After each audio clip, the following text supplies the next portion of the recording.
Welcome to the Idea Land podcast, hosted by Ravi Komatireddy. Yes, it's just me. My Irish voiceover artist is on break, so it is episode 11, and we got the perfect person for, well, episode 11. It's Dr. Sandra Scheinbaum. Now, Dr. Scheinbaum is a psychologist by training, but currently is a leading figure in the field of health coaching. Sandy talks about what health coaching is, why we all struggle to do the things that we know are good for us, and how being more comfortable with being uncomfortable is a good thing. The reason I started this podcast it was because I have this burning question that I just don't know the answer to, and I'm always trying to help figure it out. And it's called Idea Land for the very reason that I don't know where good ideas come from. So I always ask everybody this super loaded question in the beginning. It's like, where do good ideas come from? That is a really profound question. And I have often wondered the same thing. So I had a good idea about 6.5, 7 years ago now to start a school to train health coaches. And I don't know where that came from. It's sort of one day, an idea just that popped into my head. Why don't we collaborate with the Institute for Functional Medicine to start a program to train health coaches to put together all of the bits and pieces of learning that I had over the years, which came from functional medicine, from positive psychology, from mind-body medicine, from cognitive behavior therapy.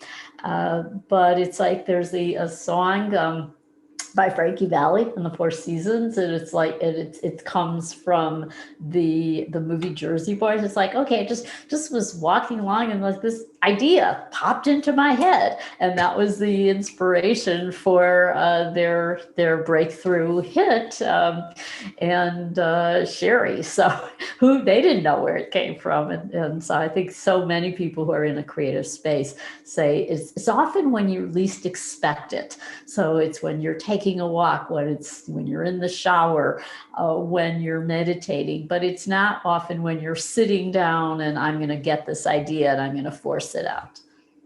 Isn't that weird how humans work like that? Like the brain, there's a couple themes that seem to be common, right? Like when Einstein is talking about how he comes up with this, like I take a walk, like there's something about movement, or maybe it's just, do you think it's like you do all this work for years and there's machinery under the hood that's just humming and processing and creating these connections. And it's almost as if we just could create like a quiet space for that stuff to bubble to the surface, then it will. And it's just trusting that it will, right? I mean, is this something you've noticed in yourself? Yeah, and I think it's because it is a right brain process, and you need to be in a parasympathetic state to allow that creativity to happen or those ideas to generate. Whereas if you are in a work state, you tend to be, it's more left brain, it's more analytical, but it's also more of a sympathetic state. At a very low level of activating a stress response. And so therefore your brain is not as likely to just imagine things. And so I think that this is something that so many people who have created things that have described, that they just can't force it. Yeah, and I know I try all the time too, like a lot of us. So how did a commodities trader learn about brain science? You have to tell this story, because when I read that about you, have you ever seen the movie Trading Places? Yes. And as someone who used to live in Chicago, I just had this idea of, the mercantile exchange, right? Where those two were just creating chaos amongst the chaos that existed. You're going to have to tell our listeners like how you got to be this expert in brain science and human development from that background. Well, it's a long story because I'm now in my 70s. And actually, my roots, I have to say, were in brain science. So I was a teacher. Then I became a special education teacher. I had my master's in learning disabilities. So we were looking at brain function, kids specifically, and what causes breakdowns in learning. And we were coming up with remediation protocols. And after doing that, I felt like, oh, there's something more. And I had never pursued anything that had to do with finance, with numbers. And I had the opportunity to spend a summer. I was still teaching. And for the summer, in 1976, 77, the place to be in Chicago was the Chicago Mercantile Exchange or the Chicago Board of Trade. Chicago was the hub for commodities trading. And so I knew some people who were in that business, and they said, oh, come and be a runner for the summer. The runners were like the clerks that ran in and out of the pits to fill orders. And so I did that and was really attracted to this world. Thought like, what? I can do this. This was a world of equal opportunity for all. There were people who dropped out of high school who were standing in the pits with people who had PhDs in finance and economics, for example. And the pits, I should say, this was, if you've ever seen pictures of it, it's open outcry. And there's pits, were literally pits where people would stand shoulder to shoulder on these risers. And they would call out, buy one, buy sold, and it was chaotic. So at the time, this was 1977, it was, I eventually got a seat at the exchange. So I was now in the pits trading. I'm barely 5'1", but there are only like 5 women who are on this whole huge trading floor. I mean, it was like walking into a men's locker room, and there were people who were, because they were those who were in the pits, it was an advantage to be loud and big. So there were these ex-football players and these huge guys, and I'm like standing crushed between them. You were knocked down, you were spit on, you lost your voice. It was chaotic, and it was extremely stressful. And so I learned a lot. I didn't last. I quickly realized this was not for me. I liked being in the helping profession.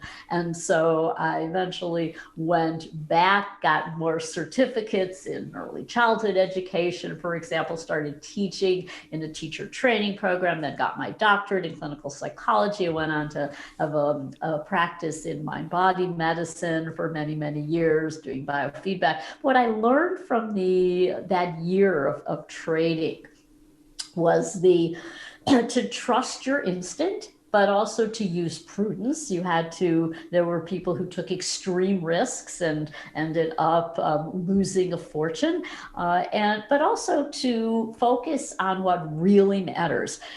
And I saw people who were not driven by meaning and purpose, their only meaning, because this was a place where you didn't, if you were an independent trader, you didn't work for anybody, nobody worked for you, it was just you. And you were, at the end of the day, it was basically, did I lose money? Did I make money? And so many people got into trouble with their values with that, because it led to drugs and alcohol and overspending, and as opposed to being working in a way that it's satisfying a sense of purpose. And what I found since being in health and wellness and getting to know many people who are very successful in this space, is that it starts with mission to help people lead healthier lives, for example. And that is sustainable. The other thing I learned at Year of the Exchange is, and afterwards, as I followed people who were in that business, is the ability to pivot, because there is no open outcry anymore. The commodities floors do not exist. It's all on computers. The big banks got involved. It's all computer trading. And so many people were clinging to that old way of being, like, oh, there'll always be the pits, there'll always be room for this type of trading. Well, no, that didn't happen. But they were not willing or felt that they were capable to learn this new system of trading. And so they ended up, having to really shift and suffer major economic setbacks as a result. Yeah, it's a fascinating window into like how humans collaborate or cooperate or compete, isn't it? And it's like a weird little microcosm, and you happen to be an observer to that. It's such a unique time period because you're right. Like I see the stuff going on. Like, what do you think about? And this is a little bit of an aside, but what do you think about the Robin Hood and the GameStop phenomena? Right, these meme stocks. You can see people. It's almost like this virtual pits again. Right? It's like, how loud can we be with our social media presence? How much support can we rally? Except it seems like this idea of detaching yourself, the lone trader phenomenon, that seems like it's an archetype. Would it be safe to say that's an archetype that you as a psychologist will definitely see again in treatment, right? Does that just lead to a bad outcome? Not just in trading, but just in general? It does, because I think the key word is lone. And many traders, and I think this is true, it really is morphed, and it's the same process. It's just the scene is different. So back then in the 70s and 80s, it was a field. Commodities were not well regulated at the time. It was basically like the Wild West. And anybody could go down to the Chicago Mercantile Exchange and get a seat, and it was just you. And there was this feeling of being alone, but there was also this feeling like money was everything. And it was because there were no, it's not like if you're in an old school type of corporation, I got a promotion, people complimented me on a job well done. I'm feeling there's camaraderie amongst my peers. And at the exchange, there was not that. There was camaraderie where people would commiserate about the markets going south and how much money they may have lost, but it wasn't that sense of, I have a strong purpose. And so they tended to the getting a particular watch, or there was a particular type of Mercedes at the time. And that was okay, I made it. But then what happened then the next day when you lost all that money? And there was a lot of shame involved. We had, my husband eventually got became a trader as well, and became very involved. But we had close friends who committed suicide, who had severe problems with drugs and alcohol, who had very fancy houses on Lake Michigan, lost it all. And it really was a test of values. And we're seeing the same thing in fields today, also in tech world, but also, thinking that, in Bitcoin and all, I can just make a fortune. And and particularly in social media as well, it's all the sense of like unreality. It's hard to feel grounded. And also there was this sense of the commodities traders traveled together. They felt like nobody else understood them. There were the rest of the people, the doctors, the lawyers who had to work for a living, even if they were making a good living, but there was work, whereas they were done at 2 p.m. and could go party after that. If you saw The Wolf of Wall Street, which is a movie about stock trading, but it was very, very similar type of world. What do you think of? Well, that's interesting because I saw Jordan Belfort on a news show or something, hawking something or giving his insight, which is just fascinating. I feel like when people watch that movie, there's 2 things that go on. There's undeniable charisma and attraction to that level of success and that charismatic personality. which can definitely be hijacked for like bad things, right? And like he was able to hijack that, wanting that. So people watch that, and even I was like, I kind of want to be him a little bit, just a little bit, right? That's definitely against my values. There's a values mismatch between what that person is doing with his team. Why are we attracted to that? Why is that a story worth telling? Why does that movie attract the audiences it does? Why does he still, even on that show, I'm like, I stopped the channel surfing. I was like, I'm kind of curious to see what this guy's got to say. What can we take from that that's good? And what should we leave behind? Yeah, I think what we can take that is good is one of the pillars of well-being, which is achievement or accomplishment. So getting to a certain level of achievement is one of the keys to well-being. And it can start, well, I got a good grade on this test, or I won this game. And so that is something that contributes to your well-being. I think we're attracted to there always used to be a show, Lifestyles of the Rich and Famous. Robin and Thicke. So Robin it's, Thicke, yeah. Robin Leach, sorry. Yes, Robin Leach. And Robin, right. And so it's a glimpse into a world that we're not a part of.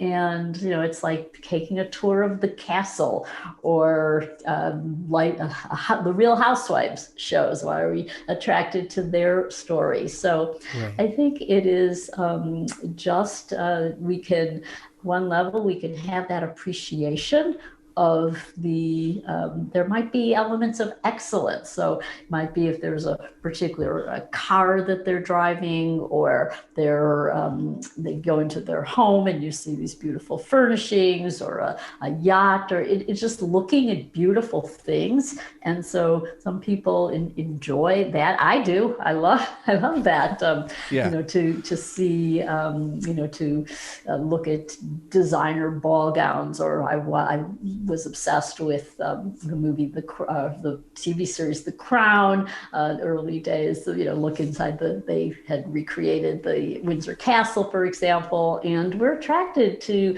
seeing that. And that's not a bad thing. Where it becomes problematic is that when you are living that life and it is not reality. And there's a sense that either end of the spectrum of wealth, or in anything really, the more opportunity for dysfunction and disillusionment, and ultimately depression and anxiety, and not a life well lived. So people who, the Maslow's hierarchy of needs, if you don't have a roof under your head, if you don't have money to buy food, that extreme, of course, is going to lead to hardship. That type of adversity is going to be very, very seriously problematic. And then on the other end of the spectrum, the farther you go there, the more wealth you accumulate. In many, many cases, the more problems you have. And so we're always looking for this sweet spot. And that's true in terms of our physical health too. Or if we look at our lab tests, for example, we want to be there's a sweet spot that's optimal. And then we can, like exercise is a good example. You don't want to be a couch potato, but now they're finding there's serious consequences of people who are overdoing it. And that can be inflammatory as well.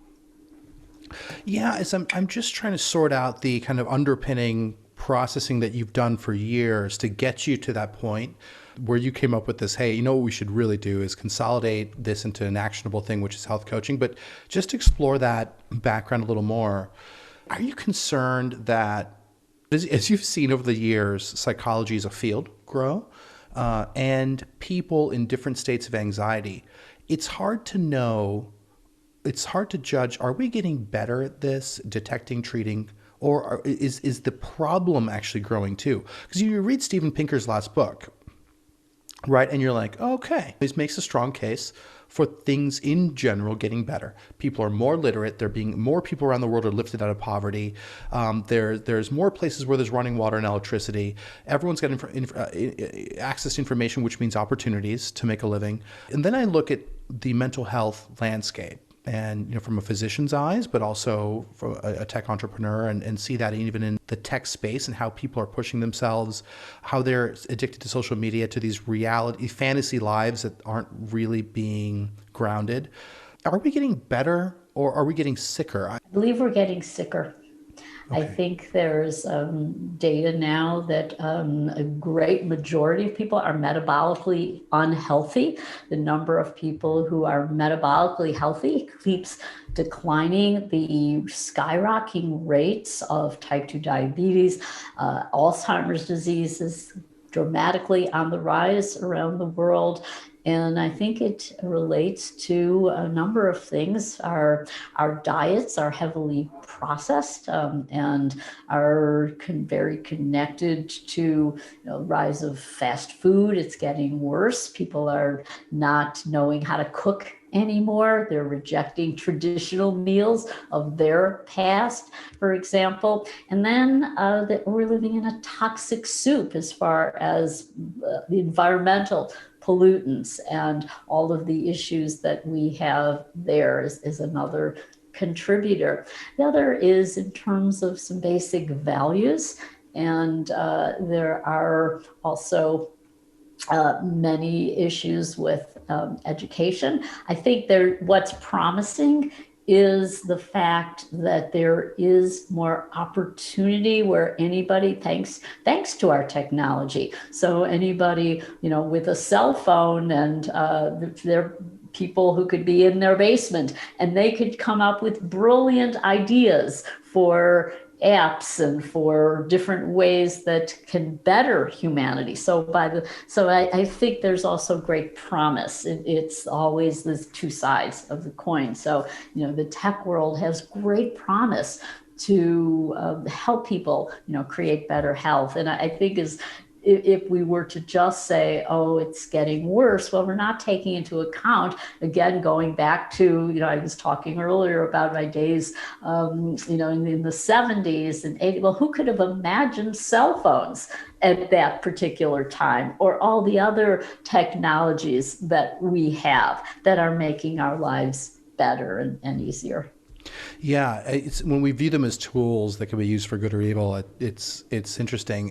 I think there's a weird middle category, right, where they're used with well intentions that just there was emergent behavior that causes dysfunction that was difficult to predict, or maybe it wasn't that difficult to predict. I just didn't think it was going to be at that scale. So. It's Instagram and the effect on anxiety of young women, for example, of just looking at these photos all the time. I think Jonathan Haidt talks about this, and skyrocketing rates of self-harm and anxiety. Anxiety is something I've seen personally just explode over the last 10 years. I'm not sure if that's an effect of us being able to detect it and it's okay to talk about it more. Maybe it was always there. But one thing related to the treatment of all these things that I wanted to ask you about, because it comes up a lot and it's related to health coaching and improving ourselves. What is positive psychology, and why did it take so long for this to become a thing? Like, why wasn't this part of the mission, per se, of psychology from the beginning? Yeah, so positive psychology in a nutshell is the scientific study of what's right with you and not what's wrong with you. And psychiatry came from medicine, and it was rooted in finding the diagnosis, discovering what's wrong with you, and then using appropriate treatment. And that could be medications, it could be the psychotherapy process. And psychotherapy originated as a psychoanalytic process, and the idea was, again, starting from dysfunction. Either you were dysfunctional because you had a dysfunctional family system, or your mother was dysfunctional. And so it was the idea that it was you're damaged, and that you had to be fixed by somebody else. And the whole notion of positive psychology is based on asking these questions like, well, how do people flourish? What constitutes a life well lived? And it's based on the idea that there are pillars of well-being. And we all need, it's called PERMA is the acronym. So we all need positive emotion, that's the P. E is engagement or flow, getting lost in something that really takes us away. And relationships that are meaningful, a meaning and purpose in life, and then a sense of accomplishment or achievement. How do we get there? It's through our strengths, our character strengths. And we all have them. And when we express them, especially those that are signature strengths that come very naturally to us, then we're thriving. And this holds great potential for helping people, with anxiety. But there has been a dramatic increase in anxiety, and it's a multitude of factors. So it is, yes, there are potential lots of stressors, but there were times in the past, if we looked at previous generations who lived through the Great Depression, for example, the darkest days of World War II, and yet their coping ability in many ways was better. And there's many things we can look at from a functional medicine position. We would look at the root cause. Well, what about the quality of the food that they were eating? Maybe, if they were on a farm and they were growing their own food and they had magnesium in the soil, which we don't have anymore, well, maybe that was better. Maybe they were getting out and doing a lot of physical work. So that contributed as well, that movement. And then maybe they were surrounded by neighbors and community. Having, like, when I grew up in the 50s, people would go outside in their neighborhood, they'd sit on the stoop and you knew everybody around, and you had your extended family that you would see on Sundays. Now people are scattered all over the world. The toxic load was less. So there's many factors that we can look at that's contributing. Sleep, for example. So we want to look at it in terms of a broader perspective than just think about, well, it is the emotions that are, people are worried more, and that might be true, but we have to look at, again, the whole picture, all elements of our lifestyle. Yeah, that makes a lot of sense. And there's these weird paradoxes about how we practice this mind-body thing, and I wanted to go over a couple of them with you, because I'm so curious about, like, I was really helpful, and I can see now where positive psychology, like that questioning and that highway to go down, wasn't obvious at the beginning. Because you're coming to us because we're a profession that's fixing you in terms of we're mechanics. We're not tuning you, we're fixing you. And that's a different type of mechanic. I see that paralleled in my medical training, medical practice. It's like we don't really talk about the functional medicine stuff, even though it's obvious to people. That's one of these weird paradoxes I've noticed. I don't know if you've noticed this too. It's when I talk about these underlying root causes of these metabolic issues and things we were talking about, like sleep and exercise, the regular lay person who doesn't have medical training just gets it. They're like, dude, you're telling me stuff that's like obvious to me, right? They're like, yeah, so what can you do for me is like the next question, right? Whereas you talk to a physician and you're like, well, yeah, that's important, but we need to be on Lipitor. And you're like, I agree there's a role for that, but I'm just, it's like there has to be a solid foundation first of these lifestyle issues. I'm just curious, how did we get to this place where it's like not obvious to physicians, despite it being in our guidelines and our textbooks, that this foundational element of lifestyle, attitudes, social networks is important? And I think we almost got stuck in this weird reductionist view where we see people as a collection of lab results. So we see them as organ systems working together. And we forgot that the most important biomarker from the most important organ was how do you feel? It's from the brain. How did we get to that spot, right? Is it the same thing where we just, the fixers, we're starting from a place of fixing versus helping, enabling? Yeah, I think it begins from goodness, from a desire to serve. So go to medical school because you want to serve others. You want to help. You want to be somebody who is there for another person, and often you see yourself as the one who can fix it, and in many ways that's a good thing. That is acute care medicine. If somebody is coming into a trauma center, you are the fixer, and that's an appropriate role. And then where it becomes problematic is the range of so-called lifestyle diseases. So those aren't treated in the ER or the doctor's office. That, type 2 diabetes, for example, obesity, these are conditions that where as your doctor, your patients have to take some control and ownership to change their habits, and it's hard. But the other factor is that I think the process of going to medical school, internship, residency, you are sleep deprived yourself, you're overworked.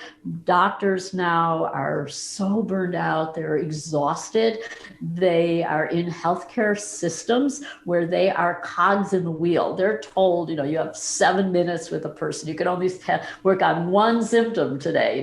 We can't talk, we can't connect. And that's what I hear from a lot of doctors. They are just, they want to serve, they want to help their patients, they want to have this therapeutic alliance. They don't have time. They're physically exhausted, mentally exhausted. And patients are very difficult with these complex chronic diseases. And so, maybe if you're in a specialty like orthopedics, you're an orthopedic surgeon and you are the one who is, fixing things. But if you are primary care medicine, that is, I think, where we're seeing, more doctors suffer from anxiety themselves. In fact, there was a recent study in one of the American Psychological Association's journals. It was a really well done randomized controlled study that they gave coaches to doctors and followed them for not very many sessions. And they really were able to connect with this coach, and it resulted in a significant increase in their well-being, which of course is only going to not only help them, but help the allied professional staff who are also exhausted and burned out, like our nurses, and help patients as well. It's like the paradox we talked about, which is like good ideas come when you're not trying, right? And you talked about flow states. And how do you get into a flow state? Sure. It starts with mindfulness and being fully present. So, for example, if we're having this conversation and I am fully present of hearing your voice, of focusing on this particular time, then I may drown out something that just happened outside. I might not even hear it because I'm in such a flow state. If somebody is playing the piano or even watching something on Netflix and they're so involved in that story, kids are like this all the time. They're called to dinner. They're so involved in watching their TV show, they don't even hear it. And we often call that ADD and being, so. But it's also we need that for the to really enjoy, to be fully engaged. And there was a classic book in the 90s called Flow by Mikhail Csikszentmihalyi that started this process of really looking at flow. We can build it into our lives through activities that are guaranteed to bring us joy. Barbara Fredrickson, who is a noted researcher in positive psychology, she talks about prioritizing positivity. So it is where you actually say, okay, I'm going to do yoga. I'm going to pencil it into my schedule. I'm going to have it there every Monday at this particular time. I'm going to be in that class.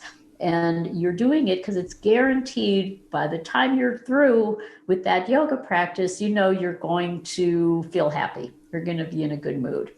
And so when you are in that class for that period of time, you might be in a flow state.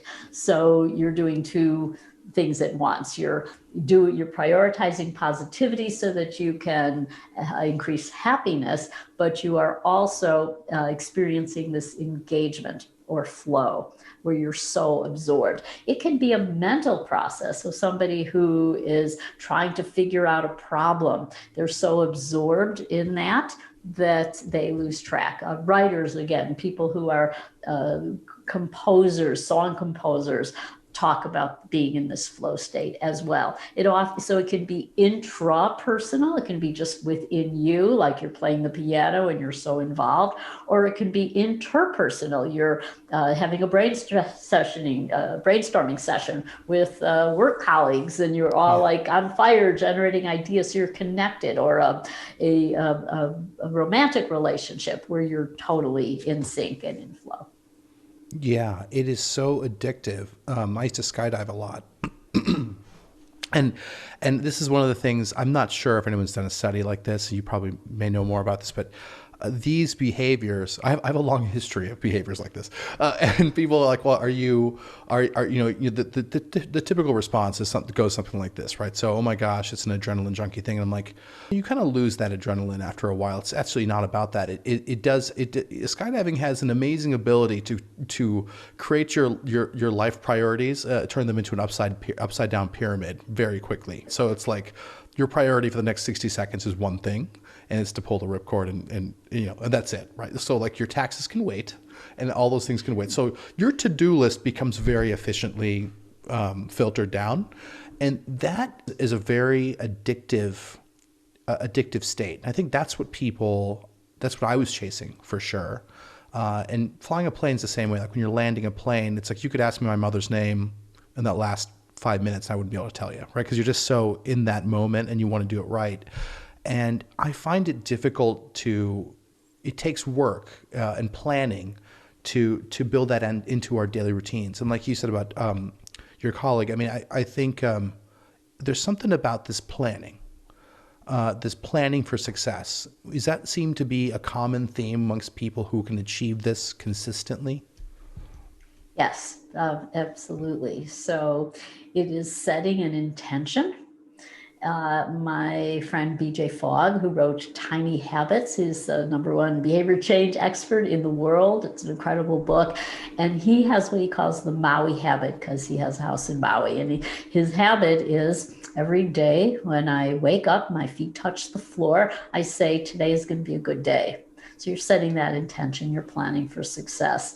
And that's just one example of how you can do that. And so then you would break down throughout the day times where you might be derailing yourself. And then through a cognitive change process, you shift. So let's say you make a mistake, and you can start to berate yourself like, oh, I always do this. I screwed up again. I'll never get anything right. What's wrong with me? And then you catch those thoughts, which are irrational, catastrophic, and then you convert them to more rational self-talk. And that creates an easing. It gets you out of the stress response and into a parasympathetic response, and then you're able to generate more creative ideas and pay attention. So you let's won't make talk as many mistakes. Yeah, because when you were saying that about berating yourself, I was just thinking, that sounds very familiar, right, to a lot of us. Can we talk about that for a second? So how powerful are words to us? It seems very counterintuitive, especially maybe it's just a doctor thing. It just seems like it's wishy-washy, right? But do you remember Saturday Night Live? Remember Stuart Smalley? I always remember, and it was like, we always make fun of him with his daily affirmations. Like, I'm good enough, I'm smart enough, and doggone it, people like me. But is there a power to that? Absolutely. There is a strong power to that. And this has been well validated.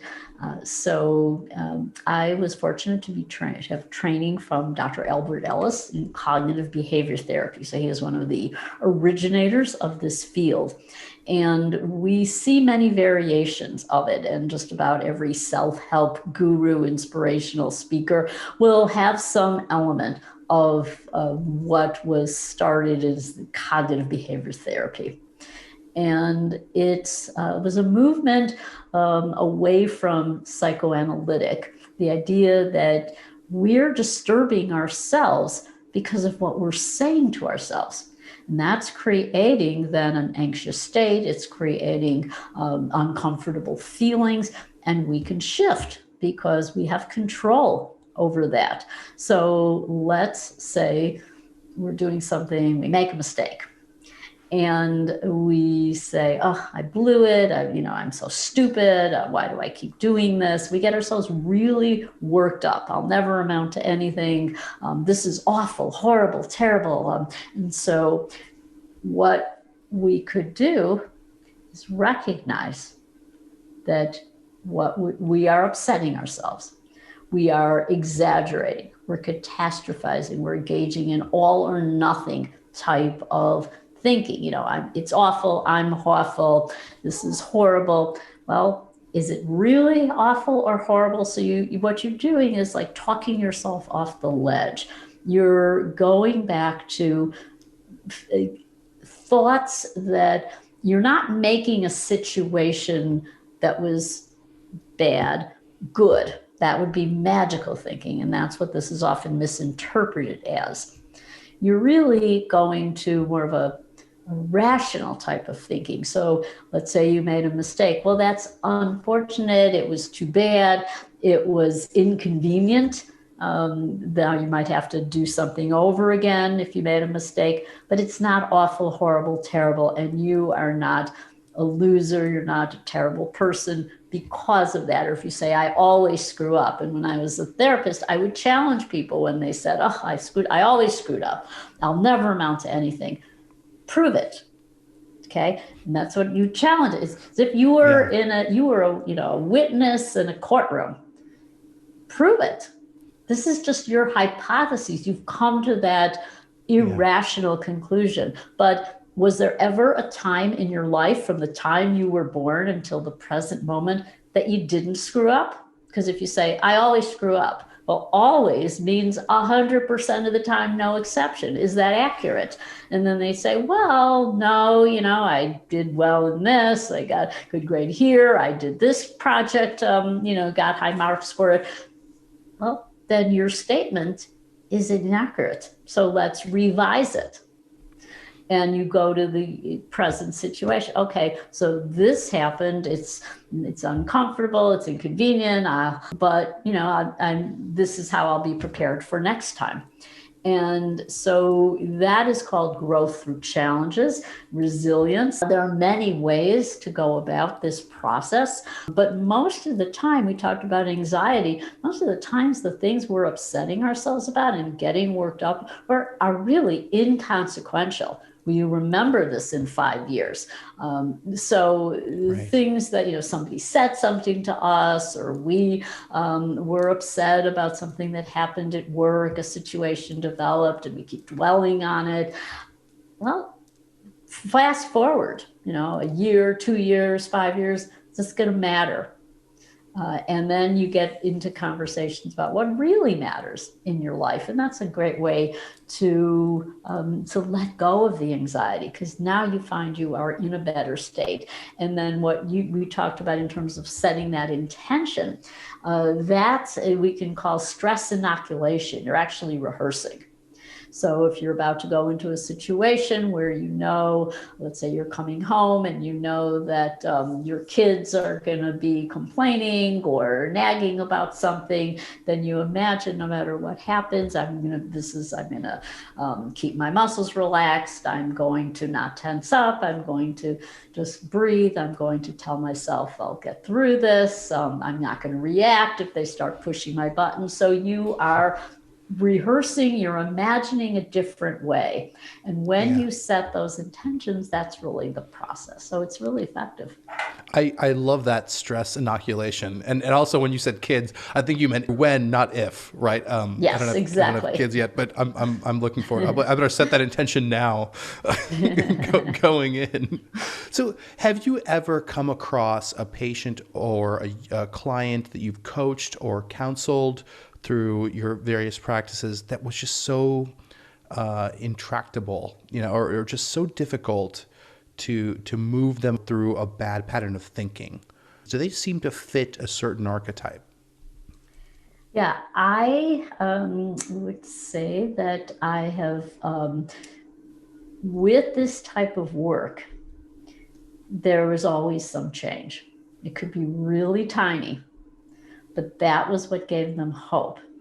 And change is not like a flat line. It is like if you're charting stock, right? Okay, it's a trend line. It goes up and down. And what you do is look for patterns. And so within, let's say, over several months or even years, it's like, okay, you might feel very upset at one point in the day, and then something, and now you feel great. And so our emotions it's like a bumpy ride. And the change process is similar. Somebody may start out and they're not making any change and things are not going well at all. And then like something it'll connect. They'll have this insight and then it goes well. And then then there might be a period of time where there's some regression. So it's not just like, okay, I'm going to work on, let's say, my anxiety and it's going to be all better 100%. But if you acknowledge the fact that it is so variable, then that's a step towards feeling better and having less anxiety if you expect it.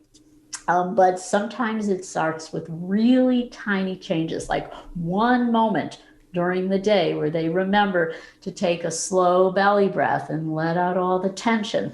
Well, that's a win. So we celebrate tiny wins. And that's something that coaches are doing. They're playing such a key role in that, because somebody might think, oh, I had a miserable week and everything's going wrong and I didn't do my food plan, for example. I meant to go out and exercise and I didn't. But the coach will help them find a different perspective. Well, let's backtrack and let's think about how the week went. And maybe through that identification process, one thing will come up. Well, yeah, I did achieve that. I did that. Yeah, yes, I did, go out for a walk. I had forgotten about that. Or yes, I was at a restaurant and I turned down the dessert. Well, yay, that's a win. And so it's really helping. You need a guide often to help you have that new perspective on the things you're doing well, as opposed to always dwelling on, oh, not getting any better and everything's going wrong.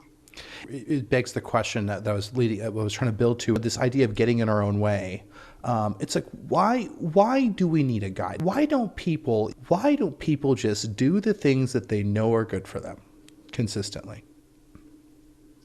Yeah, so it is often an intention behavior gap.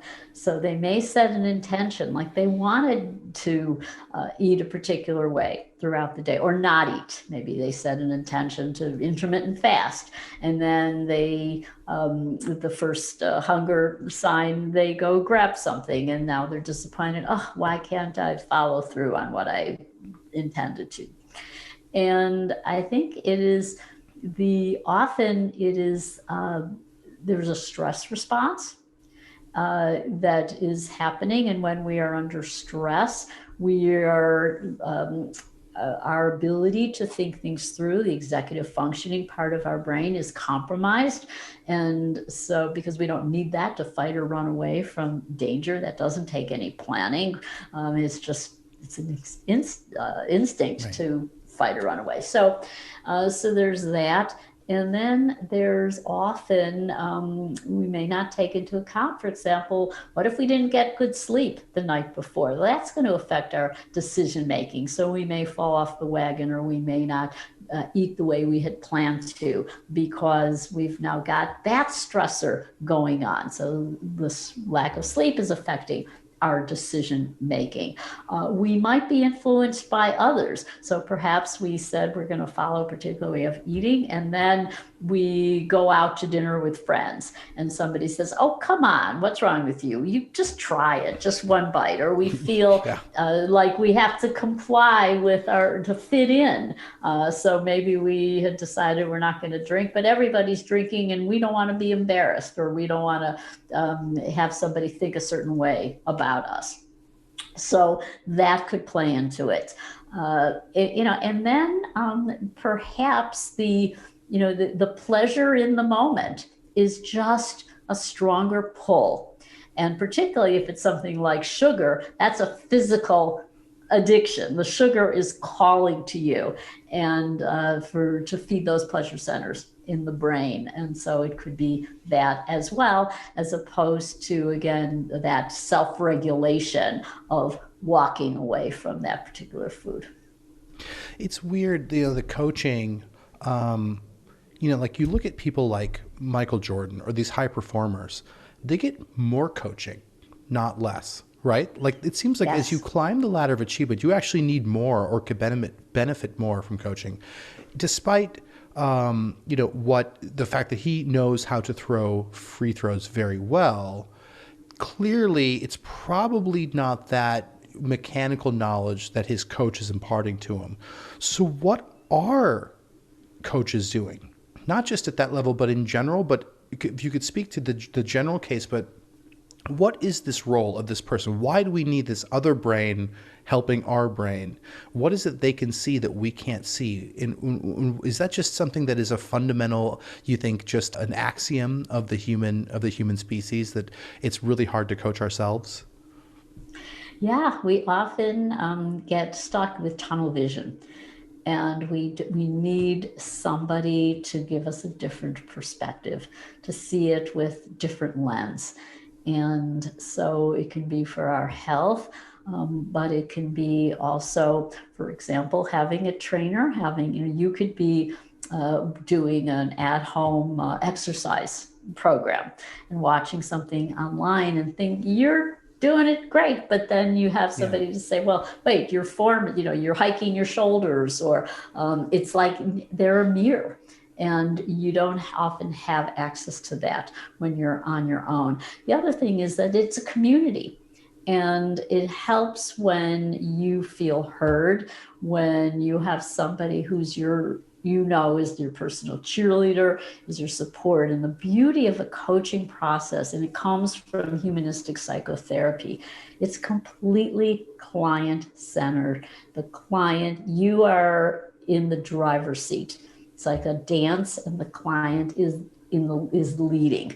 And that's very different from like how doctors are trained as the expert. I'm going to tell you what to do. I know what's good for you.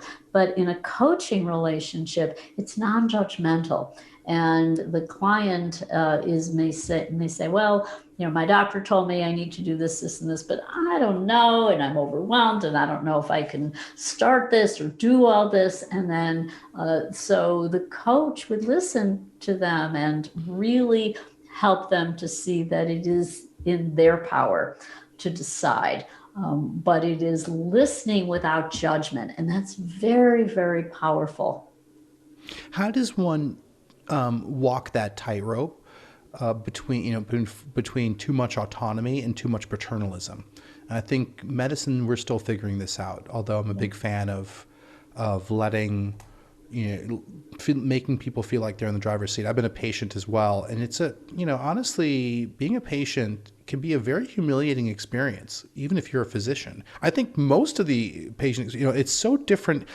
People come to the same room, this clinic room, and one person who's the healthcare provider has such a view of what's going on, and most of the time the patients are just lost. I used to have not a game, but it was like a test of like intern attention to detail. It's like if I go to, your patient's rooms in the hospital and I ask them, why are you here? And they don't know. I was like, that's our fault, right? And I would, if we ran that experiment in any emergency room in the United States, like tonight, and asked people who are leaving, like, so what happened? What do you think is going on with you? What's the plan? I would not be very optimistic about the results of that, right? So it's like I can think of times when it's like, doc, what do I need to do here? Like my mom's on this ventilator, do we take her off? And it's like I'm trying to always balance this paternalism versus like letting, not having them be overwhelmed. So how do you do that as a coach? How do you do that as a psychologist? Yeah, well, I think that it is challenging for a clinician because you have more time constraints. A coaching session is typically longer. And it depends on what the particular encounter is for. So if somebody has an office visit to learn the results of a test, then it would be much more you're educating, you're communicating the results, and then making sure they've heard you and they've understood. And the coach can be the one who follows up with that. So your doctor has told you this, this, and this. Then it would be a conversation about, have they understood that? And then what are their thoughts about it? Does this make sense? Is there, is this something, can they picture themselves following this plan? They might start with those really big questions like, what do you want your health for? If what matters most to you? And then after that big question that gets at meaning and purpose and future self, ideal future self, then it's going back to the present. Well, your doctor, has said that he, is concerned about your blood sugar readings. So, and then how would you, and he's recommended this for you. What are your thoughts about where would you like to start here? And it's guiding that to that one small step. And are you on board with this? And then how would you like to, okay, so you've said that you're going to do this, this, and this, that you're going to stop eating after dinner. How do you want to be, held accountable? How would you like me to check on you? Would you like, text? Would you like to, or next week we're going to talk about this. Are you good with this? You've said that you are going to reduce the amount of soda that you're drinking, and you've agreed to, reduce it from 7 glasses a day to 5. Are you still good with that? And so it is that being held accountable. It is also really, if they screw up, and let's say they come back and they didn't do what they said they were going to do, that the coach is a very non-judgmental, okay, where do you want to go from here? How, and pulling out any win that they did have. So it is a special relationship where they're feeling like there's trust, there's rapport that's been established. They feel like this person is almost like their peer, because we know that people will say things more to coaches than they do to their doctors. They will be, because they're afraid of being judged, or the doctor is the authority figure. They want to look good in their eyes, but they may tell the coach, oh, I really didn't follow through. I really, I keep forgetting to take this medication. And then the coach has that important role of really communicating back to the doctor, and also providing that education as to the importance of following through with that drug, for example. Yeah, it's interesting. As you talk about this, what it reminds me of is this idea of discomfort. And it keeps coming up over and over in people. And I've noticed people who are really high performers or achieving the kind of perma goals you were talking about. They're like comfortable with being uncomfortable. And I hope that that's something that's trainable. And I'm always trying to improve that with myself, but it's difficult because we all like to be comfortable. And then there's kind of the other opposite end of comfort, which is pain, and it's hard to push through pain. So is discomfort when it's changing a behavior, being coachable even? Is this just part of the game? Is this really what we're trying to get clients, patients, ourselves through, is being more comfortable with discomfort? And are we too comfortable now as a culture? Yeah, I think that we're learning more and more about growth through challenges, and it can be physical. Like, if we're always setting our thermostat at 70 degrees and we never sweat, for example, or, the benefit of cold plunges, taking a cold shower, experiencing that intensity, feeling that moment of discomfort, as well as, some other even like bitter foods, is another one. As opposed, we like sweet foods. We don't like the taste of bitter, so we don't want to deal with that discomfort of eating something that, even though we can get used to it, and I grew to love bitter dandelion greens, and I love cold showers, and I like You love cold even showers. yeah. I didn't think I would, but and so we need that pushing us for to stimulate, and there's a physiological process for this, as you know. So to have that in kind of what doesn't kill you makes you stronger, and it's that principle of hormesis, and you stimulate autophagy. Fasting is another example of that. And so I think we probably, as a culture, or we've just gotten used to comfort and having the not pushing those limits. And we used to do that all the time. Yeah, it's, like Nassim Taleb, talks about anti-fragility. And I feel like it's almost like, how about we just change? I think we should just change the Hippocratic Oath. I think that's irrelevant these days. I think we should change it from, first do no harm. It should probably be more aligned with the idea of anti-fragility, right? It's like, first, help our patients be more anti-fragile, that like there will be these challenges and we'll be there to help you through them, versus we're not going to harm you at all. Because that, it's like, no, we will put you in some discomfort because that's probably better for you, right? Based on what you're saying and what we've seen, to some level, when you have a support structure around it. How do you challenge yourself these days? What's the routine for you, for your personal growth? Yeah. Well, I always thought I was a late night person, and I've been challenging myself to get up early. So I found that, and I love, as I institute these challenges, I love them, and they become habits and part of my routine. So I get up at like 5:15, 5:30. I do a yoga practice, and I always challenge myself to do a little bit more. So can I stay in a headstand or the handstand a little bit longer than I did before?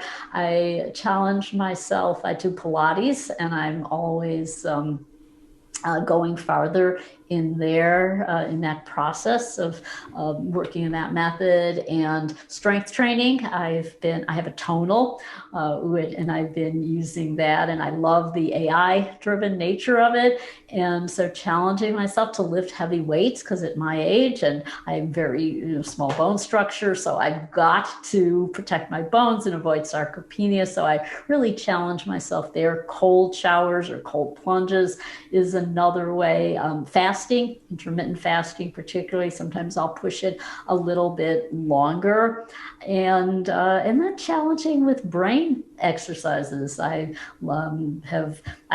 During the lockdown, I always wanted to play the piano, and I've got this app, Flowkey, and I just sit down at the piano and just teaching myself based on this app. So challenging in terms of learning something new. I think that it's really, really important for longevity, or to prevent the conditions of aging, to stay mentally focused, and challenging myself that way, learning or relearning Spanish. And so I do that on a daily basis. And sometimes the other challenging for me personally, because my top strength is zest, and I'm always moving around and always active. And so challenging myself to rest is probably the hardest thing for me. My aura ring says, "Oh, you need to rest." And like, what's rest?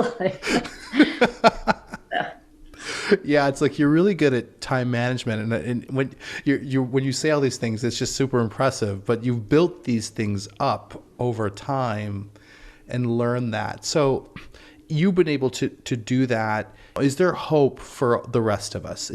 Do we in with the support of coaches, health coaches, or other coaches? Are there any lost souls or lost causes, or do you believe that every human being has some potential to be able to level up in the way that you've been able to? Yes, and as BJ Fogg says, look at MAP. MAP. So motivation. So have something you're really motivated. I want to stay energetic. As I'm getting older, and I'm really motivated to have energy, to feel great every day. And then I have the ability. So I have the ability to do yoga. I have the ability to learn, to make the decision, to the activities I'm choosing are within my ability. I'm not going to choose something like skiing. I don't think I have, would not have the ability to do a particular type of skiing right now, downhill skiing. I could, but that would be harder. So you choose something that's within your ability and you want it, you're highly motivated, and then you have a plan. And your plan, maybe you start small. Maybe you start with one yoga pose a day, or if you're a complete beginner, maybe you go to a class and I'm just going to go once, and so you set the expectation so that, oh yeah, I could do that. Or can you do one push-up for 10, like start with one? Yeah, I can do that. And so that is the key, is that combination of motivation, ability, and then you have a plan that's reasonable, that's going to guarantee success. And then the best element of this is you celebrate afterwards. So yay, I did it. I completed this today. And for me, that is non-negotiable in terms of having this self-care routine, because I don't see it as a separation between that and the importance of my work. So as CEO of Functional Medicine Coaching Academy, I have this huge mission to help people become health coaches, to provide the best training possible for them, to connect doctors with coaches. And so it's such a big mission that inspires me to stay sharp. And the way to do that is through these self-care routines.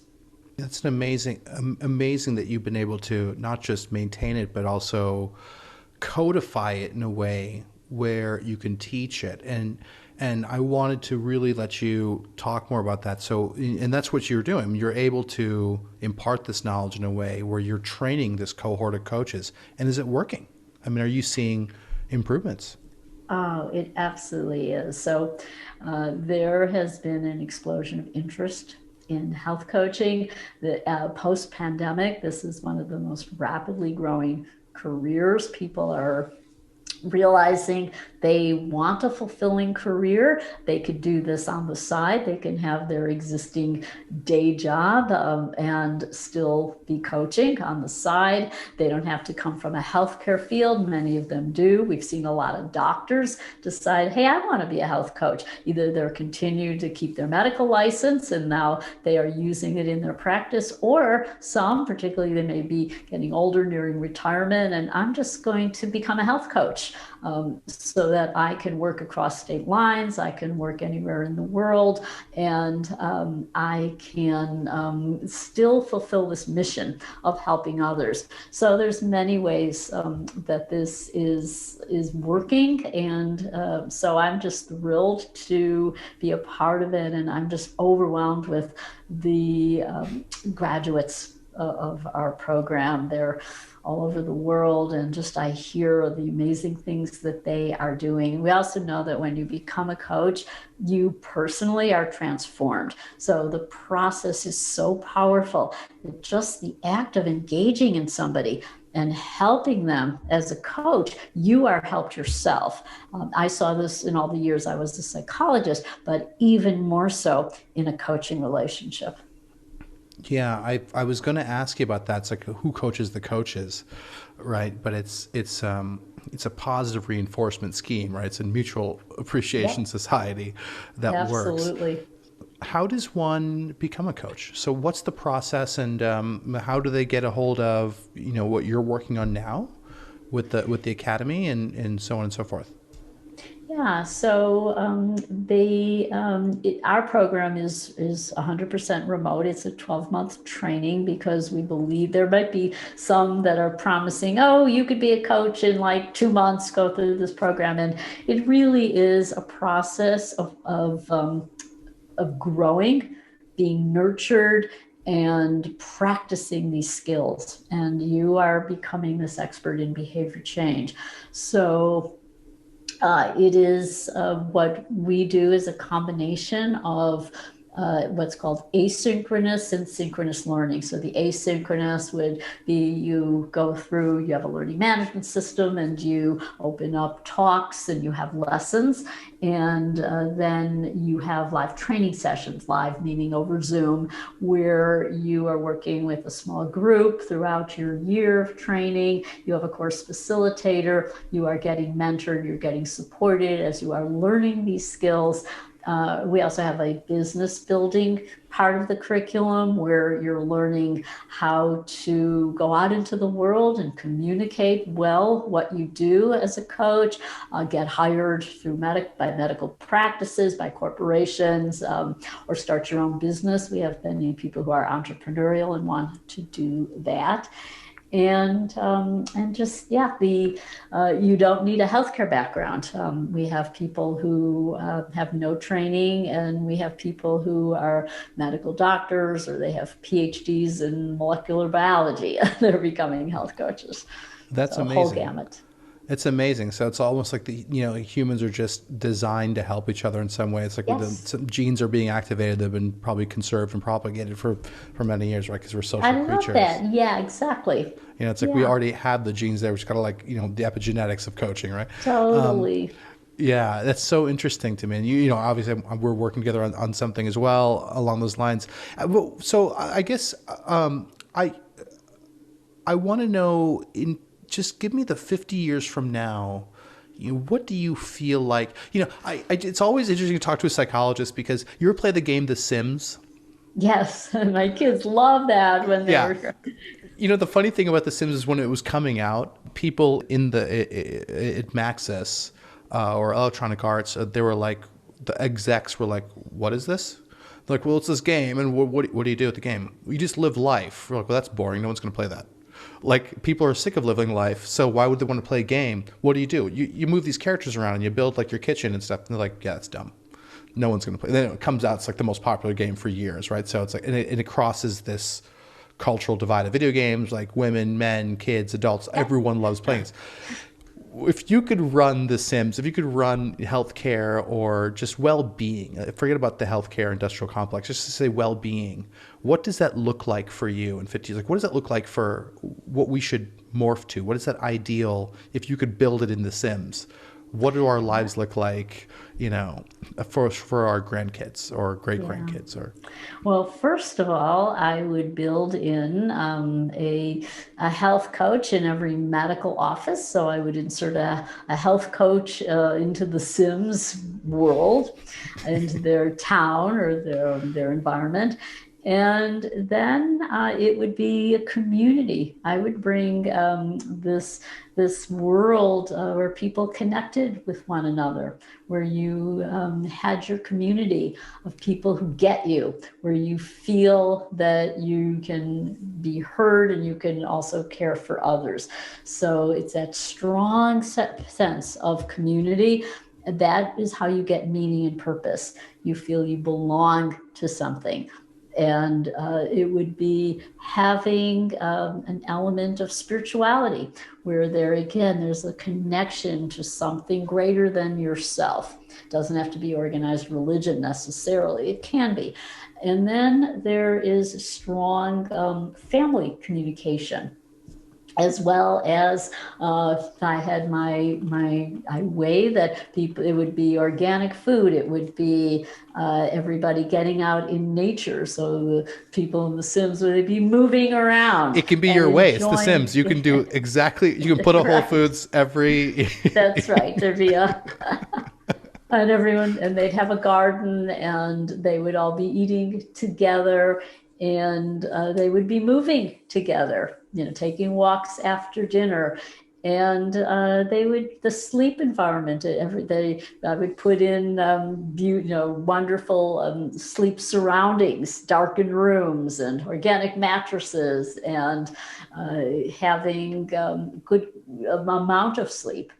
as well as having work that's meaningful, probably remote. I think we're not going back to those office cubicles for everybody. We've learned how much we can work away from home. So we'd love to build more of that in. And just connecting around the world so that this through platforms like Clubhouse, we're seeing this happen. I monitored a room today. It was a networking room through our Functional Medicine Collective Club. And there was a medical student from India. There was a doctor from Kashmir who comes every week. We got to know each other. And so we're just connecting from all parts of the world. And I love that. So I put that into the game as well. I think we can build this game. So how can people help you right now? Yeah, so my mission is to train health coaches. So functionalmedicinecoaching.org. It thrills me when I see people coming to get information. Either they want to be a coach, they might be a clinician who wants to refer to a coach or hire a coach, and we serve that population as well. Or if you're listening and you're thinking, gee, I'd really like to get my own personal coach because I've got some issues I'd like to work on, they can also go to our Find a Coach and connect with somebody. And what about the science of coaching, Sandy? I mean, it feels like as you explore this and kind of take the principles that, that emerge out of the research after years, can you describe what's the bleeding edge of, what are we not so sure about with coaching that's exciting areas of research to explore? What are we learning about human behavior that we didn't know before? Because now that you've got a whole cohort of coaches out there gathering this information about what's working and what's not. Yeah, so we're learning more about the power of behavior change when you have an ally, when you have somebody with you. And because we're just learning we can't do it alone. We need to have somebody there. We also are learning in terms of the science of coaching that it has to be a genuine relationship. There are, for example, insurance companies that have trained people. It's like go through a 2-week training program, learn motivational interviewing. Everybody thinks coaching is just motivational interviewing, and you have a checklist of questions, and you can ask, how are you doing? Are you on your blood pressure medication? And then you just ask those questions, and maybe you have a script that has to do with motivational interviewing, as if that would work in terms of creating a truly a true coaching relationship that would lead to sustaining changes. So it really is nurturing a relationship. It's something that is genuine. It's genuine caring. And so it can be, that's I think what we're finding is so important. And people miss this connection. They miss having somebody to listen to them, or they also, when you are serving others, you are healed as well. And so I think that is significant. The other thing that this can be done so effectively in groups, so that community can be getting people together with a coach or 2 coaches co-facilitating a group. And increasingly, we're seeing this as very, very important online. You can go in a Zoom room and you can really connect with people, and they become your community. And it helps to cut down on the isolation, because one of the biggest risk factors for chronic disease is loneliness. And so if we can address that by group medical visits, that's a whole other area that is growing and is showing great possibility for being effective. That is very exciting, and I feel like this is the real key to flipping this script of kind of doing all these suboptimal behaviors and then waiting for pharmaceuticals and medical procedures to save us. And I love the root cause protocol behind all this. Like, let's go find out what's really happening to people. Well, thank you so much for taking the time out of a very busy day of everything from learning new languages to engaging in dance and running a very successful, I shouldn't say startup, but organization. really taking your version of The Sims to life.